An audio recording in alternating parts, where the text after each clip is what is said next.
One. Great. Good afternoon, and thank you for joining us for today's National Conference of State Legislatures webinar, Forever Chemicals, State and Federal Actions on PFAS. Before I begin, I want to apologize in advance for any background noise you may hear while our presenters are speaking. Working from home often means noisy four-legged or two-legged colleagues who aren't always as courteous as our in-office ones. My name is Kristen Hildreth. I'm a Senior Policy Specialist with the National Conference of State Legislatures, and I staff NCSL's Natural Resources and Infrastructure Committee, and I'll be your moderator for today. This is the inaugural webinar for the Energy, Environment, and Transportation Fall 2020 webinar series, which we are hosting in lieu of the 2020 Legislative Summit in Indianapolis. We missed all of your faces, but hopefully we can get through this pandemic together and see each other in person as soon as it is healthy and safe to do so. We have a total of 4 more webinars lined up over the course of the next few weeks on a variety of topics, including the 21st Century Energy Workforce, an update on what's next for Federal Transportation Infrastructure Package, exploring climate action opportunities for sustainable and resilient agriculture, and a look to permanently switching to daylight savings times and exploring the multiple policy angles, including the implications on ag, energy, education, and transportation. For a complete schedule and registration details, please visit our website at ncsl.org or message me after the webinar. Before I introduce our speakers for today, I wanted to review a few housekeeping items quickly. Today's webinar is a platform for information exchange and engagement. Over the next 60 minutes, we encourage participation through our chat box, so feel free to type in your questions and answer any questions in the chat box to the left on your screen. We've all had plenty of time now, it seems, to get used to these platforms, so please don't feel shy. To begin building some comfortability with the chat function and to also learn who is on the line today, I invite you to type in the state from which you are calling now. We'll hold a formal Q&A after our presenters are finished presenting, but at any point during the presentation, if you have a question, please don't hesitate to type it on in. As a reminder, our webinar today is being recorded, and registrants will be able to access a recording of the webinar and presentation slides on NCSL's website after the webinar completes. I will also send a notice out once those resources are made available. Additionally, you can download the presentation slides being used today by clicking on the Resources tab and the speaker's bios in the Speaker tab at any time during the presentation. Now that housekeeping is out of the way, let's get back to why we're here today. Man-made chemicals, known as PERT and polyfluoroalkyl substances, more commonly referred to as PFAS, are cropping up in fertilizer, clothing, food, water, and human bodies, and also in state legislatures and the federal government, where debate over how to respond is mounting. Today, we'll have an in-depth discussion about how this relatively new environmental issue and what states and the federal government are doing to address it. Just to provide some quick background before our presenters start, PFAS are a group of man-made chemicals not found naturally in the environment, and that includes chemicals such as PFOA, PFOS, Gen X, and others. Produced since the 1940s, PFAS chemicals used in food packaging, stain and water repellent fabrics, nonstick products such as Teflon and firefighting foams have been linked to cancers and other health issues. According to the Environmental Protection Agency, studies indicate that PFOA and PFOS can cause reproductive and developmental, liver and kidney, and negative immunological effects in laboratory animals. Since PFAS are man-made, there are no natural sources in the environment. They are found near areas where they are manufactured or where products containing PFAS are used and discarded. These chemicals can travel long distances, move through the soil, seep into groundwater, or be carried through the air. While PFOA and PFAS are no longer manufactured in the U.S., they are still produced internationally or imported into the nation via a variety of consumer goods. Here with us today are Taylor Meredith, Senior Advisor for Strategic Initiatives to the Administrator at the Environmental Protection Agency, Christophe Tulou, Senior Counsel and Policy Director for the U.S. Senate Environment and Public Works Committee Minority Staff, and Gretchen Slater, Strategic Advisor for Safer States. To start us off, we have Taylor Meredith, who is joining us to give an overview of actions the U.S. Environmental Protection Agency has taken, is in the process of taking, and will or may take in the future. As mentioned, Taylor serves as the Senior Advisor for Strategic Initiatives to the Administrator at the EPA, where she previously served as the Policy Counsel to the Assistant Administrator of the Office of Land, and emergency management. Taylor also served as an honors clerk in EPA's office, an honors law clerk in EPA's Office of Enforcement and Compliance Assurance during her time in law school. While at EPA, Taylor has worked on a variety of regulations and implementation of priority issues ranging from Superfund to PFAS. Prior to returning to EPA, she was the Associate Counsel for American Fuel and Petrochemical Manufacturers. She has a JD from George Mason University School of Law and a BA with honors in economics and a minor in legal studies from Clemson University. Taylor, thank you so much for joining us today. The floor is now yours. All right. Hi, everyone. I'm going to set my timer because I get passionate about this topic and I don't want to take up the whole time. I'm very excited to be here today to talk to you all about PFAS, even if it's virtually. So thank you for including me in this webinar. This is an exciting topic to talk about because aggressively addressing PFAS continues to be a priority for the administration. It all started 2 years ago that EPA conducted public engagement sessions around the country, and the input we heard at those sessions, as well as the public comments that we received in the docket, helped us to craft our PFAS action plan, which we announced in February of 2019. If you haven't seen it before, I encourage you to check it out. It's on our website. The action plan committed EPA to take important steps to improve how we research, monitor, detect, and address PFAS.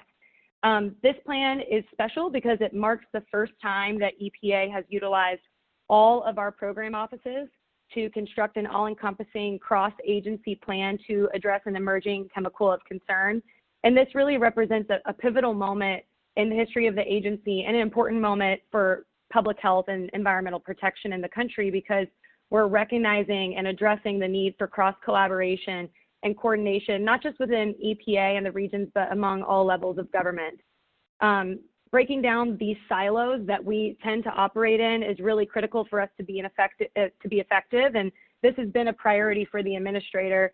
I can tell you firsthand, back in 2015, when I was an honors law clerk in our enforcement office in law school, I remember us discovering a Superfund site remedy that was being negatively impacted as far as making progress due to a Clean Water Act permit that had been issued upstream that we weren't aware of. And so, you know, with federal government, sometimes coordination can be challenging, and this approach that we've taken on the PFAS action plan is really pivotal for us, and I hope that it'll serve as a model as we try to shift to this approach on other issues. So in the past year and a half, we've built on the momentum from the launch of our PFAS action plan that put into motion. We've made progress in all of our program areas. We've been helping states, tribes, and local communities across the country to target PFAS reductions and protect public health. And as it says here, and I just mentioned, our action plan is both responding to that public input we received. It's a multimedia, multi-program unified approach to addressing PFAS, and the objective of all of this is to demonstrate federal leadership on this critical issue and to be a resource to all of you in the states and local communities around the country. So I want to first walk you through some of the accomplishments we've already been able to achieve in the year and a half since we released the PFAS action plan. So first, we've made progress on our efforts to regulate PFAS in drinking water by proposing regulatory determinations under the Safe Drinking Water Act for both PFOA and PFAS. That was in February 2020. We also asked for comments on potential monitoring requirements, other regulatory approaches, and information and data on other PFAS substances. The comment period for that rule ended, it was extended due to COVID, and it ended on June 10th. So we are reviewing those comments now and deciding how to proceed. On the drinking water front, we also published a second validation method. So with that, EPA and our state and local partners can accurately test for 29 types of PFAS in drinking water. While this isn't on the slide, I wanted to flag it because I think it's a great resource. We also added data for treatment options for 4 new PFAS compounds and 20 new scientific references to our drinking water treatability database, which that can help states, tribes, local governments, water utilities, et cetera, to make better decisions to manage PFAS in their communities. In July, we also sent a proposal to OMB for interagency review that would add nationwide drinking water monitoring requirements for more PFAS, which would give us even more information about where these chemicals are in drinking water and at lower levels than we could detect before. So that's on the drinking water and monitoring front. For toxics, we finalized regulations to add 172 PFAS chemicals to the toxics release inventory in May. And in June 2020, we strengthened the regulation of PFAS by requiring notice and EPA review before the use of long-chain PFAS that have been phased out in the United States could begin again. On the cleanup front, in December 2019, we issued our interim recommendations for addressing groundwater contaminated with PFOA and PFAS. This provides states with clear and consistent guidance for addressing contaminated groundwater for federal cleanup programs, and we think this is a critical tool for our state and local partners to help protect drinking water resources in communities across the country. In July, we also sent guidance to OMB for interagency review that would provide information on technologies that destroy or dispose of PFAS and PFAS-containing materials. And we are working on the proposed rule to designate PFOA and PFAS as hazardous substances under CERCLA. And in the absence of that rule, we've used our existing authorities to compel cleanup. So speaking of enforcement, we continue to use our enforcement tools as appropriate to address PFAS exposure in the environment and also to assist states in their enforcement activities. To date, the agency has taken 14 enforcement actions to specifically address PFAS contamination. Those have been under a number of authorities ranging from the Safe Drinking Water Act, TSCA, RCRA, CERCLA, and we'll continue to utilize these authorities to protect public health and the environment. And if you're interested in seeing more details on those enforcement actions, there is a table of 12 of the 14 that were out when we released the PFAS action plan that you can find in the plan on our website. So I know I've been talking really quickly, but I'm really proud of our accomplishments, but I wanted to get through it so I could talk about our research and scientific innovation because I nerd out about this kind of stuff. I think we're doing really exciting work in this space. You know, all of our actions are supported by scientific data and technical research. So we have EPA scientists working to develop methods to find and measure PFAS in the air, drinking water, groundwater, and soil to better understand toxicity and to answer questions regarding potential exposures, which will help us to prioritize future work on those substances that pose risk. I also want to highlight two specific projects that our Office of Research and Development have been working on. They've been documenting the cost and effectiveness of commercially available approaches for treating drinking water that's contaminated by PFAS, and they're using that data to populate and refine the drinking water treatability database for PFAS that I referenced earlier, and also to update drinking water cost and performance models that will be made available on EPA's website. Another exciting topic they're working on, managing and disposing of PFAS. They are synthesizing literature and initiating field work to understand the life cycle implications of long-term management of PFAS-containing materials like biosolids, industrial waste, household goods, or AFFF firefighting foam. So this research will help us to understand alternatives for disposal, for example, thermal treatment of concentrated PFAS sources. So speaking of disposal and then destruction, I think this is really cool. In May, we launched our PITT. It's our PFAS Innovative Treatment Team. So we took different scientists from different disciplines in our Office of Research and Development and pulled them onto this full-time focused multidiscipline research team where they're concentrating on how to remove, destroy, and test PFAS contaminated media and waste. So you can see here the three goals are to assess current and emerging methods that are already being explored, evaluate the efficacy of some promising approaches, making sure that we're considering byproducts and avoiding creating new environmental hazards, and lastly, evaluating the feasibility, performance, and the economic considerations to validate potential solutions. So our PITT expects to share the results of this rapid research project later this year, and we're really hoping that this will provide states, tribes, and local governments with information and data on viable approaches for destruction and disposal of PFAS so that you can have more confidence in cleanup plans and also in knowing that your communities are safe. Also, you may have seen it in the news, but earlier this week, the administrator was in Fayetteville, North Carolina, doing a roundtable on PFAS, and while he was there, he announced our Innovative Ways to Destroy PFAS challenge. So this is a new challenge that will harness the innovative power of our nation's businesses and both public and private, brilliant and creative scientists. We coordinated with the Department of Defense, the Environmental Council of States, the Environmental Research Institute of the States, and also the states of Michigan and Colorado on this important challenge. And we plan to announce the winners early next year. And I don't think I said this specifically. This is looking for ways to destroy PFAS without using traditional thermal processes. So this is non-incineration methods for destruction of PFAS, being sure to, again, not create any byproducts that could create new environmental hazards.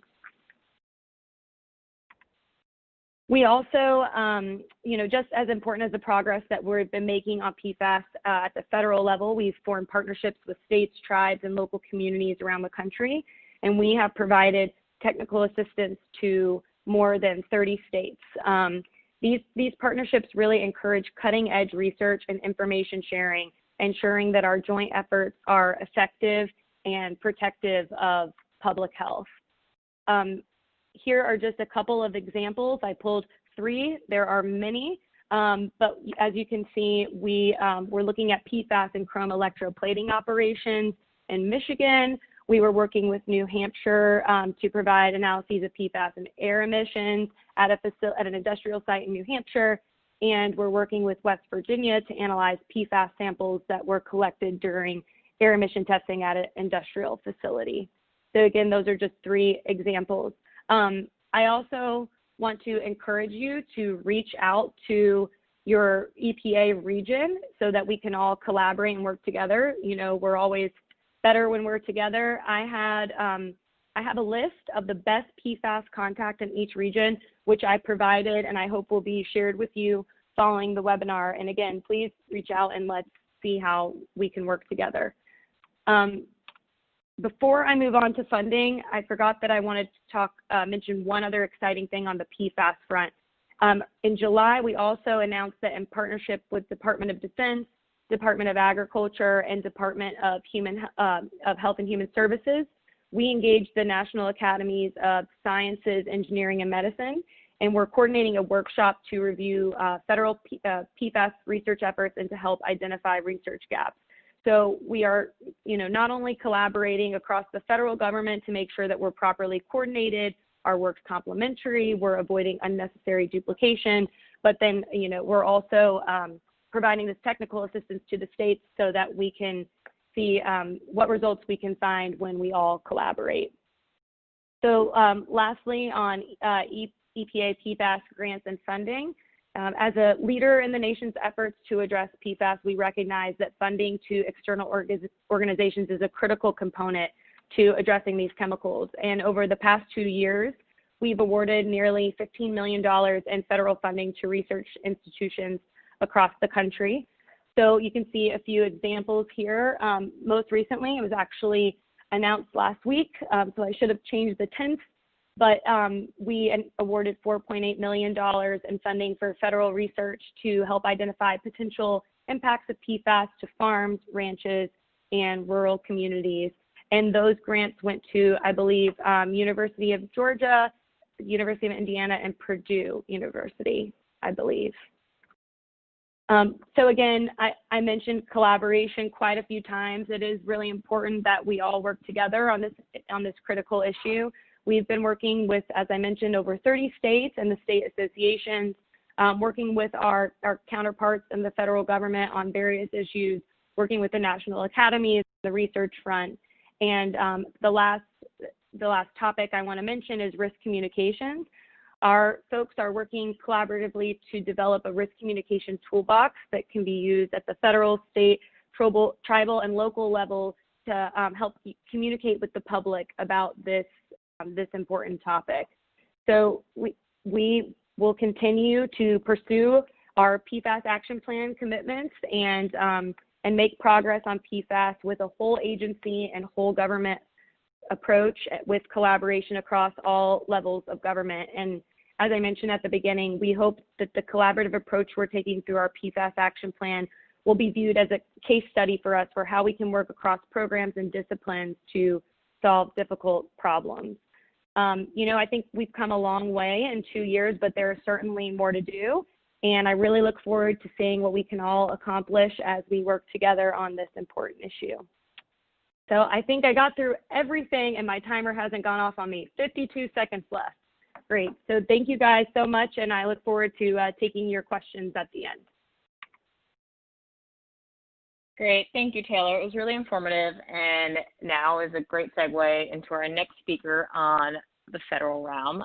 So joining us next to give an update on the legislative action we're seeing in Congress is Christophe Tulou, who, as mentioned earlier, is Senior Counsel and Policy Director for the U.S. Senate Environment and Public Works Committee Minority Staff. He previously served as a Senior Advisor to the Chesapeake Bay to EPA Administrator Gina McCartney.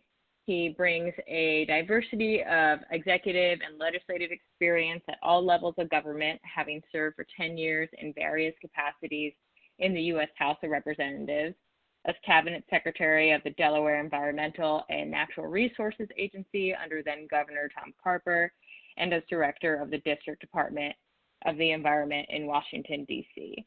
Christophe also worked as Executive Director of the Pew Oceans Commissions and directed the Resilient Coast Initiative for the H. John Hines III Center. He also served as Acting Director of the Interstate Technology and Regulatory Council, operating under the umbrella of the Environmental Council of the States, with much of us know as ECOS. Christophe earned his BS in biology at the College of William and Mary, 2 masters in zoology and marine affairs from the University of Rhode Island, and a law degree from Georgetown University. For our folks on the line today, Christophe will not be using slides, so don't fret if you don't see your screen moving. You should just see the picture of him. Christophe, thank you so much for joining us today, and the floor is now yours. Thank you so much, Kristen, and thank you to everybody on the line who is willing to spend some time with us learning more about PFAS, and to Taylor for coming in under the wire there. That was an impressive amount of information in a short period of time. I'm going to walk through what Congress is up to in this Congress as it relates to PFAS legislation. And that basically falls into 4 buckets. The House of Representatives back in January, I believe, passed what it calls the PFAS Action Act, and that is sort of the holy grail, I guess, for those who are looking for aggressive action as it relates to what we would do in the regulatory realm with regards to this contamination. And just briefly, and I'm going to run through the particulars without a whole lot of deference to nuance or detail. So if there are questions, obviously I can deal with those afterwards. But that piece of legislation that came out of the Energy and Commerce Committee in the House and passed this, the House in January, as I mentioned, with, I believe, 24 Republican members supporting it, would do a number of things. The chief things are to require the establishment of a drinking water standard for PFOA and PFAS within 2 years. That would be a somewhat accelerated schedule relative to what the PFAS action plan that Taylor was referencing, just because states are struggling to try to figure out how to deal with these issues in drinking water supplies. And in many cases, for example, the state of Delaware, for whom Senator Carper, the ranking member of the Environment Public Works Committee, works for, just wouldn't have the resources and capacity to do that easily. So looking for some federal guidance there. Another thing that the House bill would do is list PFOA and PFAS under the Clean Water Act. again, it's equivalent to the hazardous substances designation. It would also make PFOA and PFAS hazardous air pollutants under the Clean Air Act, and would list PFOA and PFAS as hazardous substances under CERCLA, or the Superfund law. What this all does is create a foundation for aggressive regulation of at least those two of the 5,000 PFAS chemicals, because it's pretty well demonstrated, and obviously EPA with its regulatory determination under the Safe Drinking Water Act for PFAS has already established that the basis that we need in terms of science and prevalence of these chemicals is well established, and so is appropriate for regulation. And the idea would be to move those processes forward as quickly as possible, obviously with the scientific support that's necessary to do it correctly. So that is sort of the fundamental, most inclusive, and most comprehensive bit of legislating that has happened in this Congress. Where we are trying to move that forward is in a couple of other platforms. Many of you are familiar with the National Defense Authorization Act, which we affectionately refer to as NDAA. Both the Senate and the House have passed their respective NDAA bills, and those are in conference. So the Senate and the House members of the Armed Services Committees get together and negotiate out the final agreed to provisions of that legislation. And both the Senate and the House had provisions related to, more specifically, DoD actions and investments related to PFAS management. In the Senate bill, there's a requirement for DoD to conduct a survey and market research of availability for firefighting technologies or substances to facilitate the phase out of AFFF, which is the aqueous film forming foam, which is one of the major causes for contamination, because it is a very effective and has been a widely used foam for dealing with fire issues, particularly at air bases, and also used commercially. There is also provision that would add additional funding for an ongoing Centers for Disease Control study on the effects of PFAS in drinking water. And that NDAA passed the Senate back in July. As a matter of fact, I think it was the day or two before that the House passed its version of NDAA and had a little bit more detail on PFAS there, including requiring DoD to notify the Congressional Armed Services Committees within 48 hours of any release of PFAS or PFOA containing foams at any military installation, requiring manufacturers to report all discharges with no de minimis amount of all PFAS that have been included in the toxic release inventory that Taylor mentioned earlier. There's also provision requiring DoD, when conducting removal or remedial actions of PFOA or PFAS, to comply with the most stringent of a state or federal drinking water standard or federal health advisory. And as you know, we do not have a federal water standard yet, but we do have the federal health advisory, and that would be the cleanup standard if a state does not have a more aggressive or lower standard. There are other provisions there, but I won't go into those in any detail at this point. There is also in negotiation right now between the House and the Senate a Water Resources Development Act. And in the Senate, we also passed along with that a significant rewrite and reauthorization of the Safe Drinking Water Act. We have some drinking water provisions related to the Drinking Water State Revolving Fund, and some additional authorization language there. And in those contexts, we have several provisions that we'll be discussing with the House. The House, depending on what its leadership decides to do, may use that as a vehicle to incorporate all or as much of the PFAS Action Act as was passed by the House back in January. And right now, we're not quite sure the degree to which House leadership is going to push those in this conference. But that would be a place where, for example, a requirement to set that safe drinking water standard for PFOA and PFAS within 2 years would happen if it's going to happen in Congress this year. We did include language that the Senate passed in the 2019 NDAA requiring the establishment of that MCL, and we're just waiting to see whether or not we can reconcile some slight differences with the House and include that provision in a final package in Congress. The issue of listing PFOA and PFAS under CERCLA or the Superfund law is a topic of some discussion there, but it's very unlikely given some pretty strong opposition that would be included in WRDA. It's also not something that is directly relevant to the typical focus on water resources in that legislation. So I wouldn't anticipate that that hazardous substance listing under CERCLA will happen in this Congress. There is also some interest in establishing discharge standards under the Clean Water Act, pretreatment as well as discharge standards, excuse me. And there is, that was a significant portion of the House bill.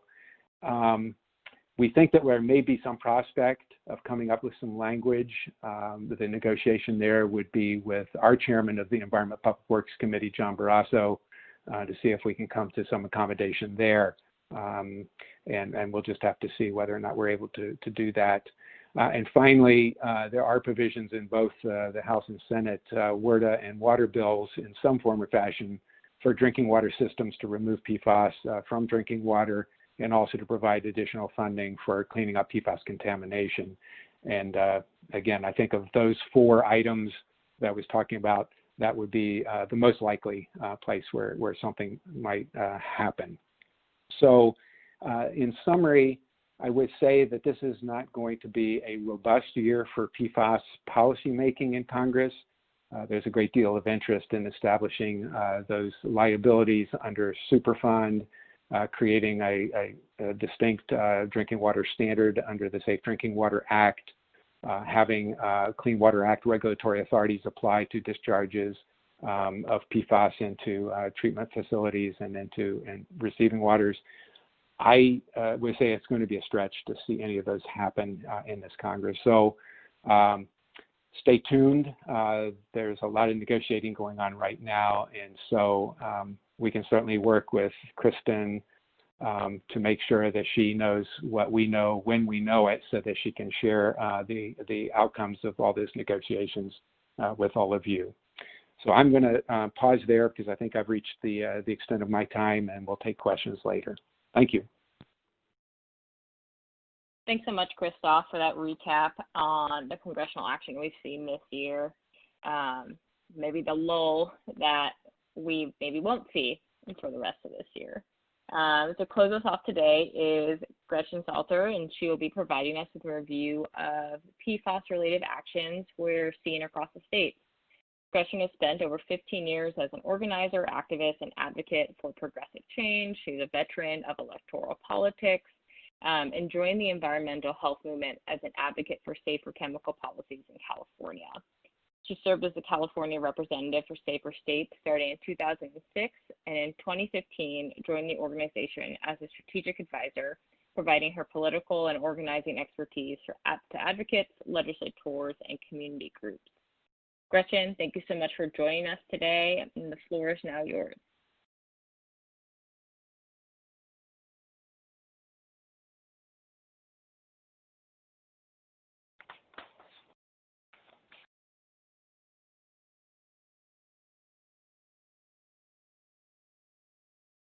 Gretchen, I think you might be muted. Oh, I'm sorry. Can you guys hear me? Hello? Now we can. Okay, great. Sorry, thanks. So let me tell you a little bit about Safer States and who we are. We are a national campaign focused on eliminating harmful chemicals from our air, water, and homes.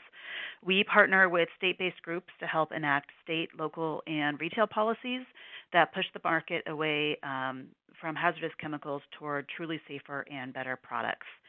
And in 2017, seeing the momentum on PFAS, but not seeing a real coherent national strategy, we brought partners together from around the country, from impacted communities to national environmental organizations, to create a campaign that would do three things. First, to turn off the tap on PFAS. So this means eliminating all non-essential uses and accelerating the search for safer materials for all uses of PFAS. Second, to clean up existing contamination, including setting drinking water standards, cleaning up sludge and soil. And third, making polluters pay. So far, taxpayers and ratepayers have been bearing the costs of cleaning up for the most part, and we are hoping to shift this burden so that those who have caused the pollution not only are made to pay for the cleanup, but are required to make communities whole again through medical monitoring and other solutions that would compensate victims of pollution. So just real quickly, I know it was gone over before, but why PFAS? And it's really just because every American has PFAS in their body and is exposed. PFAS is found in blood, breast milk, the umbilical cord of newborn babies. It's in drinking water, groundwater, compost, vegetables, sludge. Incineration is currently being used to dispose of PFAS, and it's contaminating the soil and water of communities living next to these incinerators. Dairy farms are being threatened due to PFAS contamination, and some in Maine and New Mexico have actually had to shut down. Firefighters are exposed to PFAS in firefighting foam and in turnout gear. And we now know that PFAS travel far distance in air currents. A recent study has found 60 tons of PFAS in the Arctic Ocean. They've been linked to serious health problems such as cancer, increased cholesterol, immune suppression, and low birth weight. And the director of CDC's National Center for Environmental Health called PFAS one of the most seminal public health challenges in the coming decades. So I love this slide here because it's a great image that shows the life cycle impact of PFAS-related products and how we're exposed to it. And it really shows that we're exposed at every stage of use, whether it be the manufacture of PFAS itself, the manufacture of products that use PFAS, the use of those products, and the disposal. So let's for just a minute take PFAS in food packaging as an example. So even before the product is delivered to the consumer, the production of PFAS-coated food serviceware is polluting the environment. Our friends at the Environmental Defense Fund looked at data reported to the FDA and found that paper mills are reporting over 100 and sometimes over 200 pounds of PFAS being discharged into waterways every day. After the foodware product is thrown away, it's ending up either in a landfill or in a compost pile, which is one of the most troubling aspects of PFAS in food serviceware because PFAS is ending up in compost, which is then spread on crops. And some crops absorb PFAS, which then recontaminates us through just basic food consumption. And the last piece on compost is just so frustrating because it's at least partially a byproduct of the spread of compostable containers in a quest to be both environmentally friendly while still trying to maintain a throwaway culture. And other times, as I mentioned, PFAS is placed in an incinerator where PFAS don't break down and are ending up in our air where they do travel long distances. So people are angry, and rightly so. Their water is sometimes too polluted to drink, and children in impacted communities have PFAS levels that are off the charts. And PFAS is just such a perfect example of industry failure.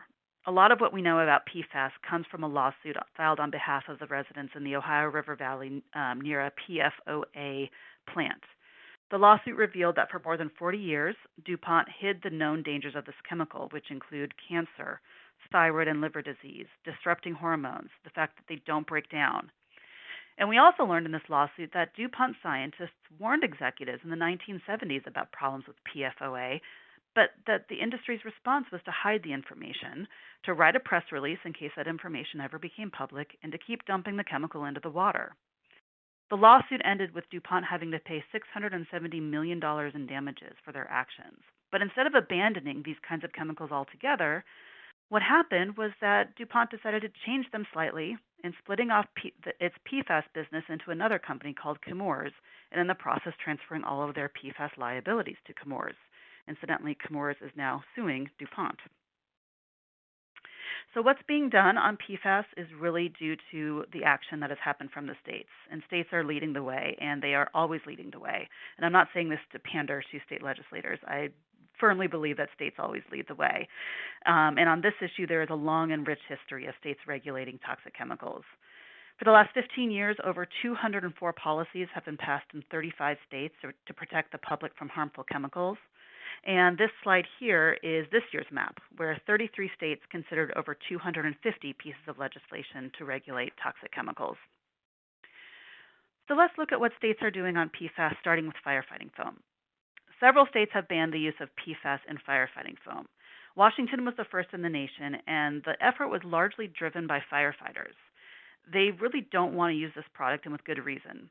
Firefighters are more likely than the general population to develop cancer.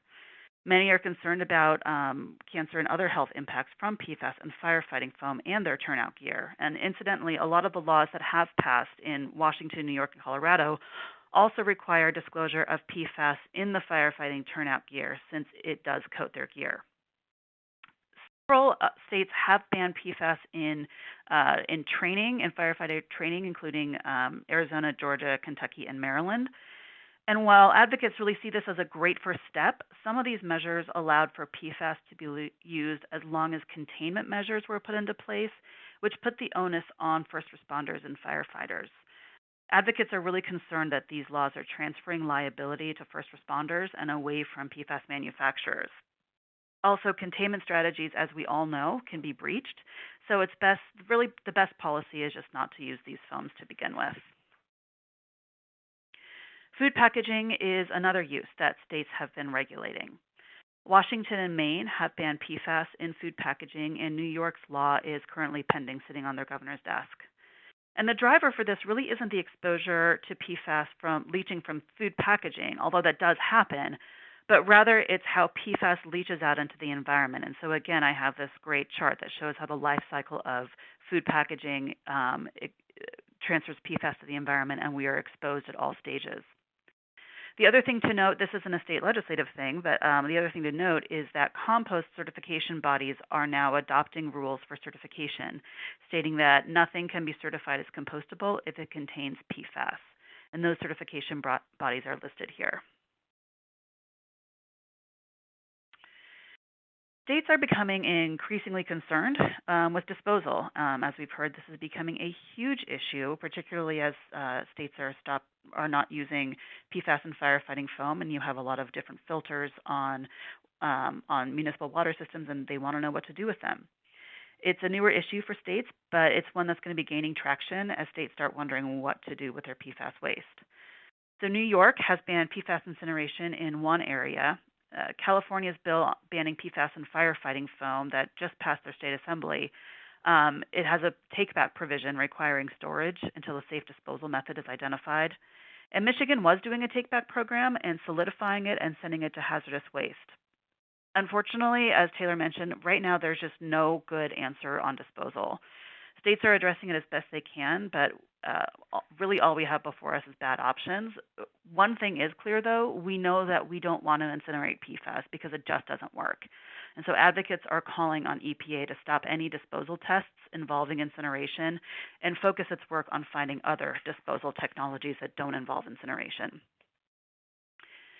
States are also looking at executive action, specifically these PFAS task forces. Many of these task forces in the states above, listed above, are charged with identifying sources of pollution and coming up with recommendations for governmental action.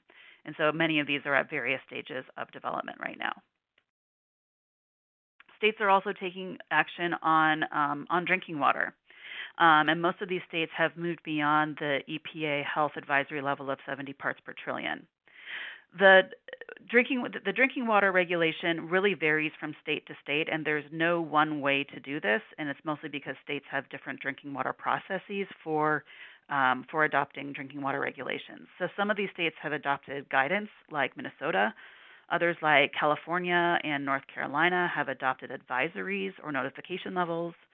Some are setting MCLs through their legislatures, and others through regulatory processes. And note that this is the one area of PFAS action that states are taking on that is not being regulated as a class. All of the other policies I talked about are banning all PFAS, so looking at the entire class of PFAS. But when it comes to water regulation, no state has regulated the entire class of PFAS. Regulatory agencies are still trying to figure out how to do this, given the way our state drinking water laws are written. And a new front has opened up on PFAS, and this is accountability. It's part 3 of the strategy, which is to make polluters pay. The DuPont lawsuit I mentioned resulted in $670 million paid out, and Minnesota sued 3M and settled for $850 million. But really, when you look at the above chart, it's just a drop in the bucket compared to what manufacturers made even in a single year. The chart above shows just 1 year of sales for Chemours, which was formerly DuPont, and 3M. And this is just 1 year. And this is part of the equation that chemical manufacturers use. They make so much money on these chemicals that even these large payouts pale in comparison to the profits they earn from making and releasing harmful chemicals in the environment. But states are starting to change this. So you have states like Colorado and Vermont are leading the way. Colorado passed legislation this year enacting a fee on oil and gas, which will raise up to $8 million for PFAS cleanup. And Vermont has a bill requiring manufacturers to pay for medical monitoring for impacted individuals. This was vetoed last year, but they are trying to override the veto this fall. And a number of states have filed lawsuits against PFAS manufacturers. And just to note here that New Mexico filed a lawsuit against the U.S. Air Force. New Jersey actually had a law in place that allowed their environmental agency to literally hand manufacturers a bill to reimburse the state on PFAS cleanup. And just to note that, as you all know, this is not new information. State budgets are crushed right now because of COVID. And so this may be a good time for states to really think about who needs to pay to clean up pollution in their state. So where to from here? More of the same from what I can tell. Advocates have made huge strides in eliminating PFAS, and state work has led to huge reforms on the federal level, as was mentioned before. PFAS and firefighting foam is going to be phased out of use in the military. That would have never happened without state action. We see that PFAS is being eliminated from food packaging. Different restaurant chains are setting new policies on this. We need more policies on food packaging at the state level. Additionally, states are going to be starting work on addressing PFAS in textiles. Vermont right now has a law that is making its way through the legislature to ban PFAS in carpeting and upholstery, and California has a regulatory process that they are going through to eliminate PFAS from carpeting and other upholstery. Sludge is another place where PFAS is found, and when it's spread on crops, it contaminates the food chain. We need a solution on sludge, and our friends in Maine are working on one, but right now I don't have a good idea on how to clean up sludge. And as I mentioned, with state budgets under pressure, we anticipate more states are going to try to hold manufacturers accountable to both clean up existing pollution and make communities whole again. And so one thing I do want to mention, I know that there is a temptation to really focus on COVID and the economy and education and healthcare given the crisis we're in, and I get it, but pollution is part of the solution. Pollution is really making this pandemic worse. Scientific research is showing us that PFAS exposure can suppress the immune system and reduce resistance to viruses and other infectious diseases. Some studies have found increased incidence of colds and fevers to be linked with PFAS exposure. And earlier this year, the CDC issued a notice indicating that PFAS may reduce the body's resistance to infectious diseases. Children and adults with higher PFAS levels have been found to have lower antibody production after getting routine vaccinations. And lower antibody levels means that the body is less likely to be able to fight off an infection if exposed. PFAS exposure is linked with the same comorbidities as COVID, including liver damage, asthma, cancer, and certain kinds of cardiovascular conditions. And this isn't just PFAS, though. We know places that are more polluted are getting hit harder by the pandemic. We have to make clean air and clean water part of the pandemic solution. So what are some lessons learned so far in looking ahead? Well, first, there's a lot of work left to do on PFAS, but we've learned some big lessons. First, it isn't just PFAS. PFAS is a great example of the chemical industry run amok and how our policies aren't able to keep up with industry. We need to really think about how we can address other harmful pollutants and not just stop with PFAS. Secondly, this whack-a-mole approach to regulation just isn't working. We can't regulate chemicals one at a time. We really need to regulate chemicals by class, and PFAS shows us that we can do it. We did it before with PCBs, dioxins, and furans, and flame retardants, and it's time to start looking ahead and thinking how else we can regulate by class. And a great place to start is with this three-pronged strategy to ban essential uses, clean up contamination, and make polluters pay. And finally, states are the ones who can make the change. We're seeing huge changes in the marketplace because of state action. PFAS isn't banned in food packaging federally, yet major grocery chains and restaurants have stopped selling food packaging containing PFAS. And there isn't a single regulation on PFAS in carpets, but Home Depots and Lowe's no longer sell carpets containing these chemicals. The markets respond when the states lead. So here are some resources for you to use. I put my email address down there, and here are some websites with a lot of the information that I spoke about today, including costs to states that you can find at nonsticknightmare.org, a civic engagement guide on PFAS, and our bill tracker at saferstates.org. Thanks so much.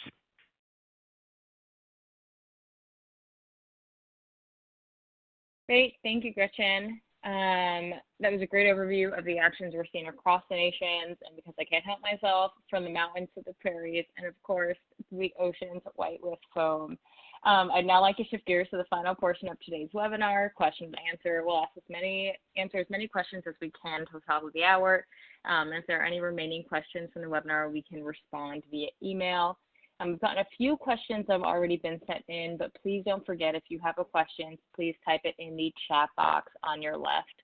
And as a reminder, this webinar is being recorded and will be made available to all participants. So I have a question earlier on in the webinars for Taylor. When will the risk communications toolbox be available? And do we anticipate it being issued in multiple languages, specifically Spanish? Yes, so there will be, I think, 2 phases to the risk communications toolbox.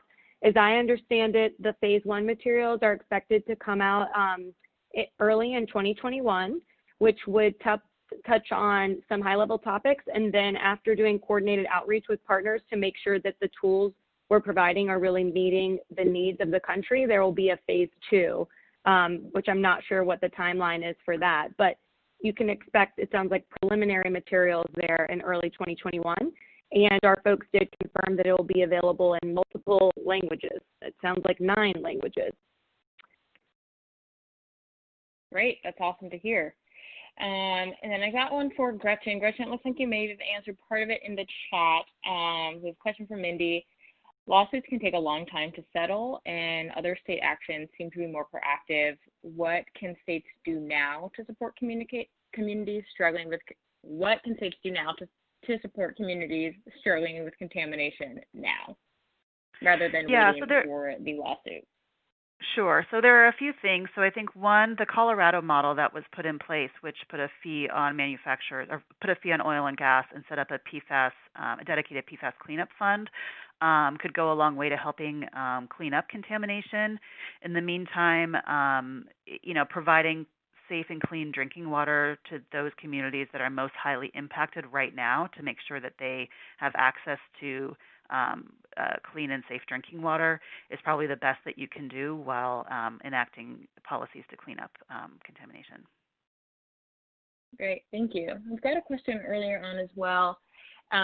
What is, let me just scroll back up to make sure at what level is PFAS considered toxic in the human body?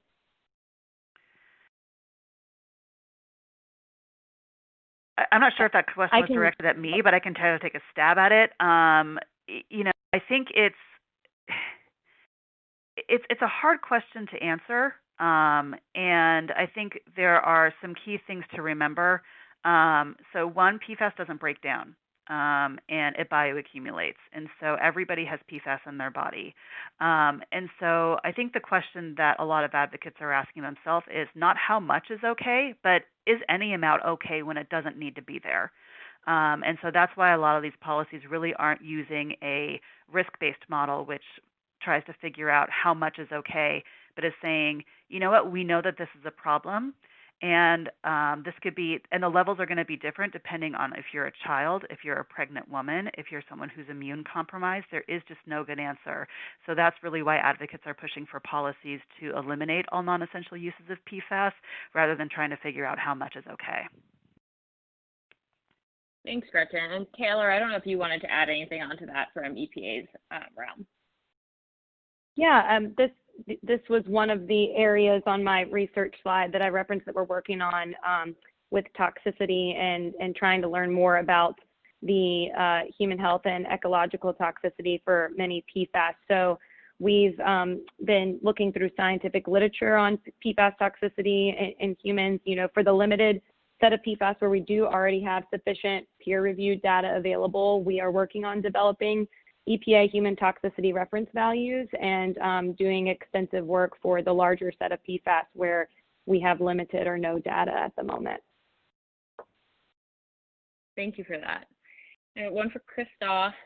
Christophe, if you were to look into your metaphorical crystal ball, what, if any, PFAS-related action do we see moving either in the 116th or maybe getting reintroduced in the 117th? Well, I think in the 116th it's pretty slim pickings is my sense of it. So for folks who are looking for some good federal guidance, there would be a drinking water standard requirement established. There would be listing of PFAS as a hazardous substance under CERCLA and the other things that I mentioned. I really don't think any of those things are going to happen in this Congress. I think the best that we can hope for is those provisions in the NDAA, which are looking at alternatives to AFFF firefighting foams, that is looking to bump up investments by the CDC and looking at health effects associated with PFAS in drinking water. And there will probably be some bump up in DOD funding for addressing contamination on their facilities. So I think that the real question is, as you raised it, Kristen, what do we do next year? And I have a feeling it's going to be all of the above. And there probably will be an effort to deal with this in some way that's equally comprehensive as the House has addressed it earlier this year. Great, thank you. I got one more for Taylor, and then it looks like we are starting to get out of time. And so if there are any other questions in the chat box that we didn't get to, we'll be sure to answer them offline. But Taylor, I know we have a good amount of ag folks on the line, and with the grants EPA announced last week, I believe, to fund research to get a better understanding on the potential impacts of PFAS on water quality and the availability in rural communities and agricultural operations across the U.S. What sorts of action can we anticipate coming from that? Well, first, I want to talk about the work that we're doing for agriculture and rural communities generally, because I think that the grant is more focused aspect of that. So I have a whole list of stuff here. We have been working with USDA and FDA. We have a working group to look at PFAS analytical methods for agriculture and food products. We've also been collaborating with USDA on modeling for PFAS toxicokinetics, I think I said that right, of PFAS and contaminated dairy, developing a screening map using EPA and USDA data to identify locations where agriculture lands may be impacted by known PFAS sources. We issued last year a National Priorities Extramural Grant, which included looking at PFAS exposures through diet and examining plant uptake and resulting PFAS levels in food. We issued a call for proposals for our STAR grants. Those are our Science to Achieve Results extramural grants to focus on PFAS in rural America. And so this is an area where we've been active. The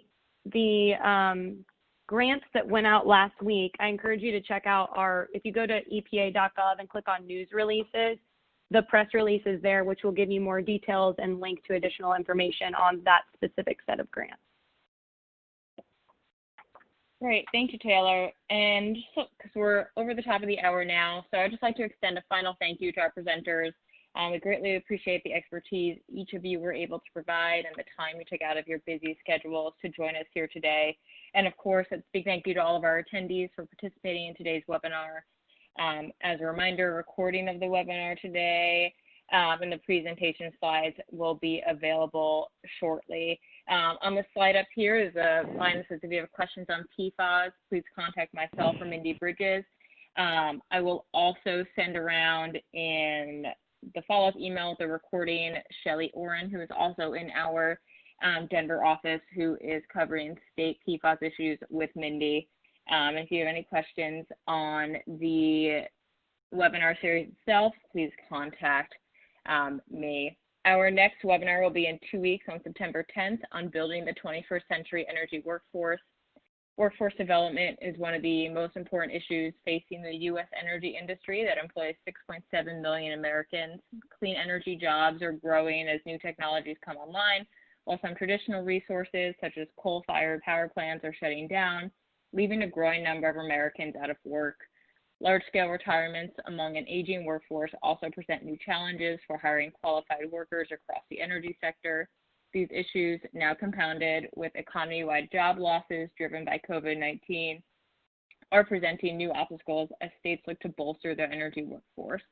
Join us in 2 weeks, to explore the workforce challenges and opportunities facing the energy sector and highlighting how COVID-19 is shifting the jobs landscape and how policymakers can support and train skilled workers to fill these vital positions. Thank you all for your continued interest and support of NCSL, and have a great day.